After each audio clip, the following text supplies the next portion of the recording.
Hey guys, this is Eric Weingartner with Weingartner Racing. Today's video is about the truck's latest ventures to the track and what happened when I changed from the 430 gear to the 456 gear. And it's also a lightweight gear and a lightweight axles now. What did it change? That's what this video is about.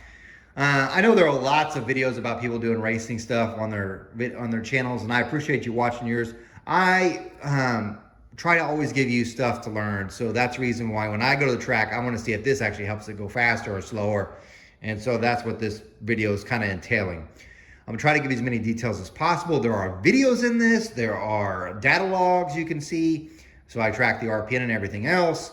And also a couple different views of the actual run. So give me a second. I'll explain everything that I can about it, and maybe you'll get something out of it. Hopefully you can learn. So here we go.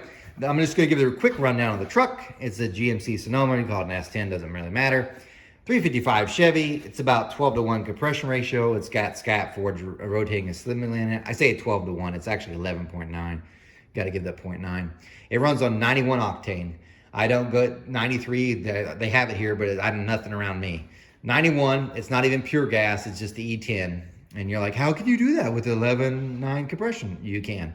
I have a timing computer that controls the timing. It has my ported Brodix Dragon Slayer heads, my ported Brodix BM1000 intake. It's got a Mark Whittier, which is a Demon carburetor though, 1000 CFM on there, because you know people say it's too big for a small block, especially this size. They're wrong, but you can watch some other videos to see that, at least on this combination. Big nasty solid roller camshaft too. Lemons headers, they are not cheap. 1 3/4 step to 1 7/8 with 3-inch merge collector. If you see this Holley Sniper here, it's because... Sorry, could you say that again? Sorry, my phone and my watch. This, if you see this Holley Sniper right here, what this is it's hooked up and it acts as a data logger. So it's actually collecting the O2, the RPM, and also the coolant temps and stuff. It can record more too. If you haven't know why that's there, I robbed it off a unit that wasn't working. So this way I can have all my stuff still work with the carburetor being attached. Now I can switch it back to the Sniper because I have another Sniper unit to put it on, so I can go back and forth. But the carburetor has gone faster, and I haven't switched it back since. However, this Sniper here, the computer, is responsible for all the data logging. So when you see the data logs, it's from that. So you might, well, you're running Holley Sniper EFI. No, it's carburetor. That's just recording stuff. Anyway, back to the truck. The truck weighs about 3250 with me in it. It's more of a street truck. Although here lately it's got a little out there. It has out back, and this is the important part of the video, it has a 4.9-inch in it, and it's from Quick Performance. And the thing that it had before was a 430 gear. Now it has a 456 gear from Quick Performance, and it's a lightweight gear, and it's also that rim finished one, so it's a nice gear. The axles were Mosier 35 spline these before. The only difference between the axles that are in it now is they're still Mosiers, but they're gun drilled, and that flange has been lightened. And that's what's on it currently. So that was the big thing to see if this actually helps at all. It does have a power glide transmission, TCI converter, but Ultimate Converters restalled it. I don't think it's right for it, and you'll see in the data logs what's up with it. But anyway, let me talk about some more about what happened.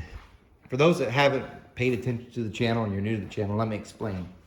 The last time, and you can go back and watch this video if you want, the last time I had taken out with the 430 gears, I tested both tires, the slicks and the radials.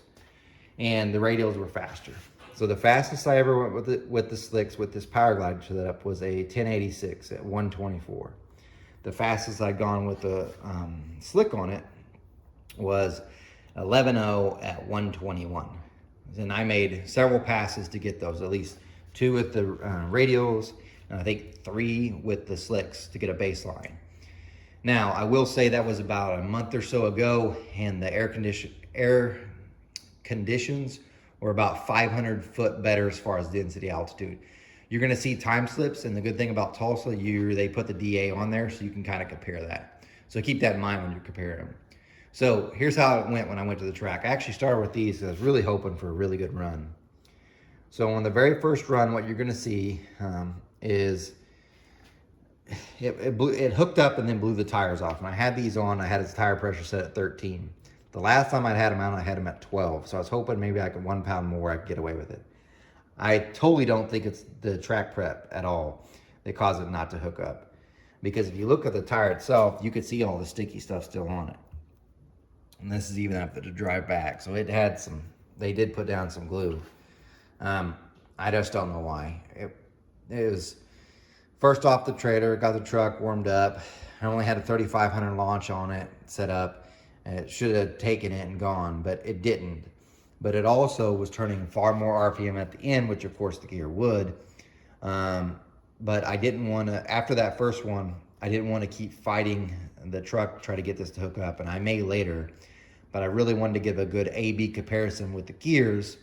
So immediately what I did is I actually pulled off these tires after just that one run that wasn't good at all. It only went 1146 and it spun. So it actually hooked up, then spun. It went like a 190 60 foot, and it went 1146, which you'll see in the time slip in a minute, 121. So here's that time slip.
So there's your time slip, nothing to be impressed with. You could tell because it spun.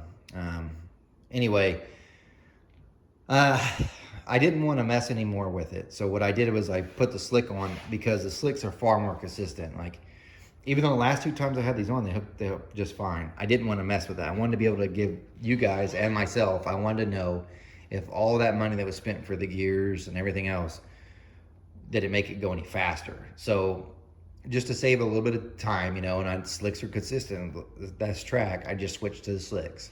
So this tire, by the way, is a 275 60/15, the radials. The slicks are a 28 10/5. They're not a W.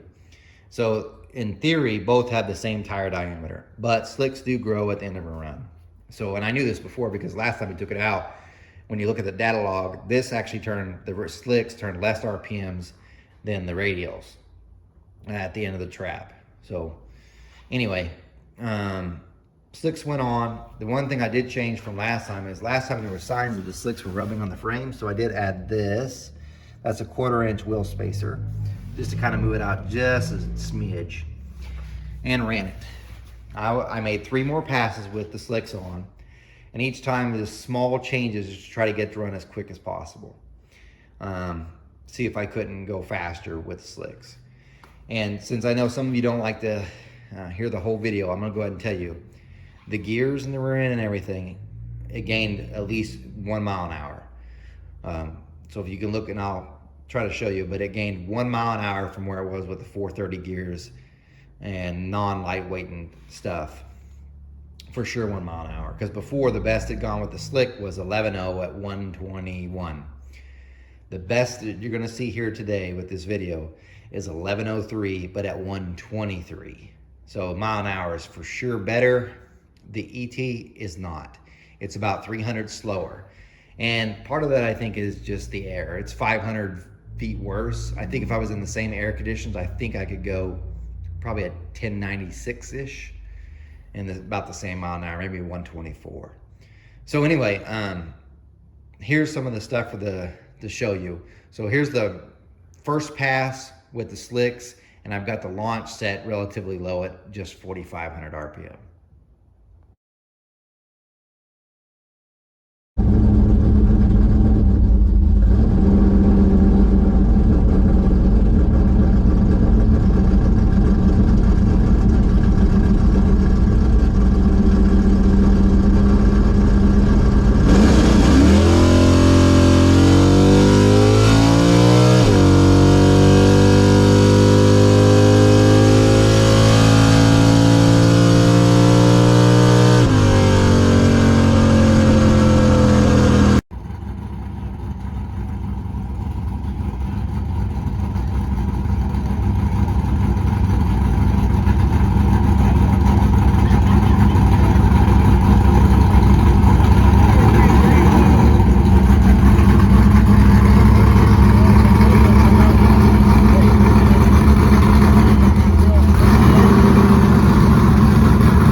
This is the data log of the last run.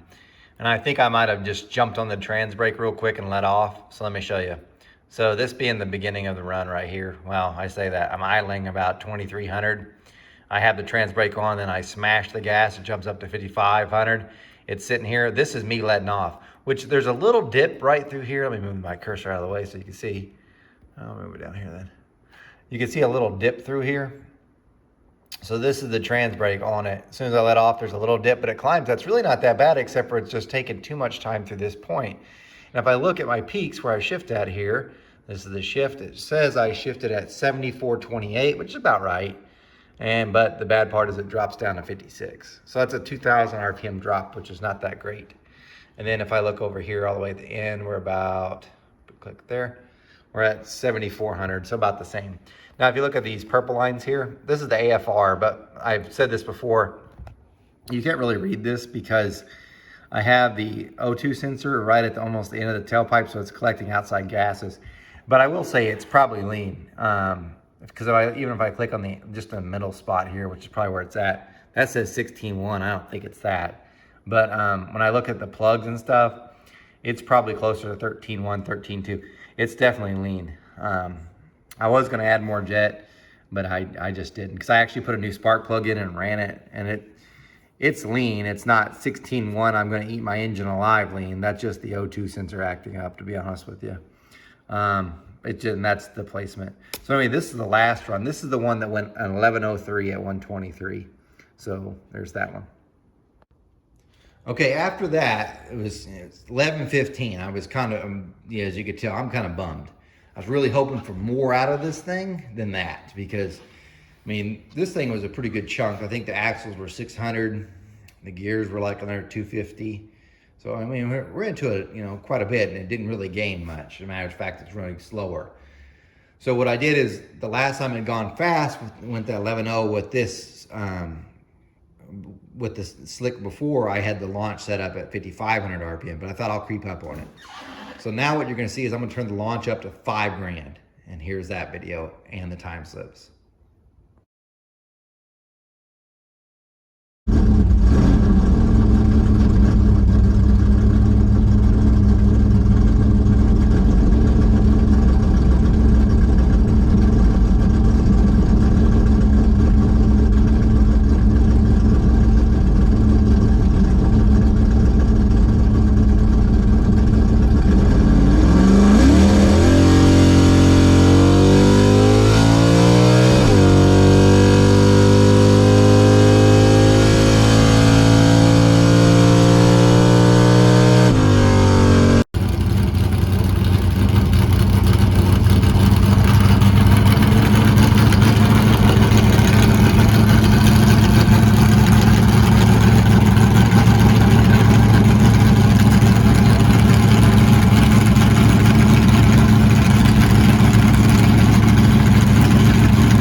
Here's the data log of the 11.07 run, and I'll show you. This red line is the RPM.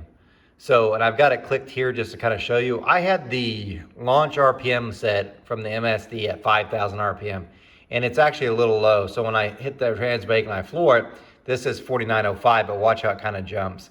48, 49, 47, so it's about 48. So even though it's at 5,000, it's what it should be, where the rev limiter is kicking in, it's actually 200 RPM or so before. But if you look, as soon as I let off the trans brake, boom, it jumps up. It goes to 5,500. Now I'm going to click off this just because I want you to see this. This is what's killing the ET, this right here. So here we have 55, 58. Let off the trans brake, boom, it jumps up. And then we've got this dip. This is killing the ET. This right here, it's at, move this thing out of the way. Let's click it down here. This is like, I did it again. This is about 56 or so, 100 RPM, 53. And that's 55. So this entire slope here that you see, that right there is just the converter. So I was hoping the gears might fix this or help it. And I think slightly did, but it really didn't. You still have that gigantic dip in here. This is just, it looks like I'm on the trans brake. I'm literally not. I'm just, that's a trans brake off, and it's just taking forever before it climbs. That's the torque converter. So I think it really did need a looser torque converter. And if we look at our peaks from where I shift, so I'll click on the cursor, we can see what the RPM is on his 75, so that's pretty close. And then at the end, we are 72 on this run. So that was that. So on the next run, what you're gonna see is I'm gonna show you that data log. But I was like, well, I'm gonna raise the launch RPM up to 5,500 RPM with the hope that it would be here and then it would just do it. And you'll see from that data log, it actually looks like all of this is gone. So it pretty much jumps up here, but it stays and then climbs. So I was really hoping it would have smoothed this out, and it really kind of didn't. In other words, all this is saying it just needs a different torque converter. If I had one with a higher stall, our shift RPM drop would be better. The thing would probably ET quite a bit better, but just showing you this. So now we're getting a little bit quicker. We're at 11:07, but the air is also cooling down, so that's helping out too. Here's the last run, and the only thing I changed was I raised the launch RPM to exactly what it was before at 5,500 RPM. That's the best it had ever gone before. So that's what I did, and just to see what it could do. And here's that video and the time slip so you can take a peek. And the video, by the way, changes on the inside because we decided to move the GoPro, so it looks a little weird.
This is that data log from that 11:15 pass. So this is the first one back on the slicks.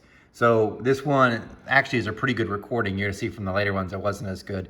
But this one, the launch is set at 4,500. The rev limiter actually keeps it pretty close to that. 45, 44, it's pretty close.